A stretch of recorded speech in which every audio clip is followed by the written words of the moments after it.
PM Modi Banaras से नहीं तमिलनाडु से लड़ेंगे लोकसभा चुनाव। इस सीट से देंगे मुस्लिम लीग के सांसद को चुनौती। पीएम मोदी क्यों तमिलनाडु से लड़ना चाहते हैं चुनाव? क्या इसके पीछे मोदी और शाह का कोई जुगाड़ या कोई और वजह? बनारस छोड़ तमिलनाडु में डालेंगे मोदी डेरा। अगर हार गए तो बीजेपी की होगी महाबेइज्जती, लेकिन फिर भी लेंगे रिस्क। 2024 लोकसभा चुनाव मोदी के लिए है बेहद अहम। नहीं गंवाना चाहते हैं कुर्सी, चाहे चुकानी पड़े जान की कीमत।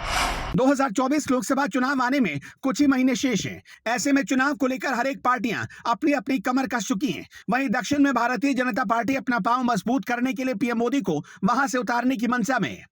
प्रधानमंत्री नरेंद्र मोदी के तमिलनाडु से चुनाव लड़ने की अटकलें लंबे समय से चल रही हैं। फिलहाल अब तक भारतीय जनता पार्टी ने आधिकारिक तौर पर इसे लेकर कुछ नहीं कहा। इसके पीछे वजह यह भी है कि पीएम मोदी दक्षिण भारतीय राज्य की सीट से मैदान में उतरेंगे। हालांकि इंडियन यूनियन मुस्लिम लीग यानी आईयूएमएल के सांसद वहां से हैं। मीडिया रिपोर्ट के अनुसार रविवार को हैदराबाद में नामपल्ली में हुई बीजेपी की उच्च स्तरीय बैठक में अध्यक्ष जेपी नड्डा से यह मुद्दा उठाया गया था कि उन्होंने पार्टी के नेताओं को जानकारी दी थी कि दक्षिण में भाजपा को स्थापित करने के लिए पार्टी पीएम मोदी को वहां से उतारेगी। दक्षिण भारतीय राज्य से उतारने की योजना बना रही है। मीडिया रिपोर्ट के मुताबिक जब नेताओं से बात की जाने लगी तो यह विचार सामने आया कि अधिकांश ने रामनाथपुरम सीट का सुझाव दिया। अब खास बात यह होगी कि पीएम मोदी हिंदू प्रभाव वाली वाराणसी सीट से चुनाव लड़ते हैं, जबकि रामनाथपुरम में बड़ी संख्या में मुस्लिम मतदाता हैं। कहा जा रहा है कि अगर पीएम मोदी यहां से जीतने में सफल होते हैं तो यह भाजपा के लिए सियासी तौर पर मदद काफी मिलेगी। मीडिया रिपोर्ट के अनुसार जेपी नड्डा ने दक्षिण भारतीय राज्य में 50 सीटें हासिल करने का अपना एक बड़ा लक्ष्य बनाया है। फिलहाल ऐसा माना जा रहा है कि पार्टी इसके जरिए उत्तरी राज्य में होने वाले संभावित सीटों के नुकसान की भरपाई करेगी।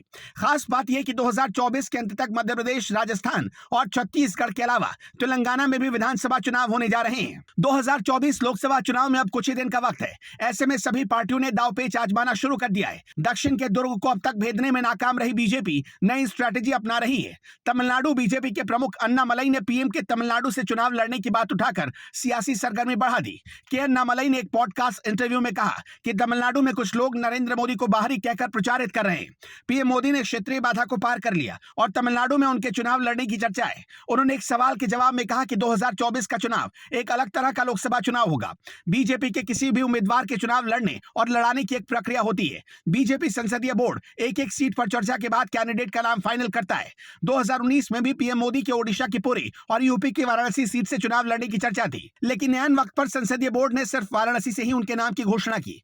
तमिलनाडु से पीएम मोदी चुनाव लड़ भी सकते हैं। इसकी सबसे बड़ी वजह दक्षिण में कांग्रेस का बढ़ता जनाधार और तमिलनाडु में अलग द्रविड़नाडु की मांग।